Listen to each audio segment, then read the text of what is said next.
పని చేస్తే ప్రభుత్వమే పిలిచి మరి అక్షరాల ₹1,50,000 ఇస్తుంది. లైన్ లో ఉండు, నువ్వు లైన్ లో ఉండు. ఇవిడెవడో బంపర్ ఆఫర్ ఇస్తున్నాడు, లైన్ లో ఉండు. ఇంతకీ ఆ పనేంటనే కదా ఆలోచిస్తున్నారు. ఏం లేదండి, మెట్రో రైల్వే స్టేషన్ లో రీల్స్ చేయాలంతే.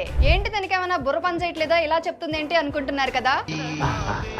గత దశాబ్దంలో భారతదేశం రైల్వే మరియు మెట్రో మౌలిక సదుపాయాలలో సిగ్నిఫికెంట్ గ్రోత్ సాధించింది. వాటిలో ఢిల్లీ మీరట్ RRTS ట్రైన్స్ అత్యంత ప్రసిద్ధ ప్రాజెక్టులలో ఒకటి. వరల్డ్ క్లాస్ ఇన్ఫ్రాస్ట్రక్చర్ ని ప్రదర్శించడానికి మరియు RRTS తో ప్రజల ఎంగేజ్మెంట్ ని ఇంప్రూవ్ చేయడానికి గవర్నమెంట్ నమో Bharat short film making competition ను అనౌన్స్ చేసింది. ఈ కాంపిటీషన్ లో పాల్గొనడానికి మీరు RRTS స్టేషన్లలో దేనికైనా వెళ్లి ఒక చిన్న వీడియోని క్రియేట్ చేసి మీ పేరు మరియు ఫోన్ నంబర్ తో పాటు pr@ncrtc.in కి ఈమెయిల్ చేయండి. ఇందులో వినైతే ప్రైజ్ మనీ గెలుచుకోవచ్చు. First prize ₹150,000, second prize ₹1,00,000, third prize ₹50,000. దీనికి వయసుతో సంబంధం లేదు.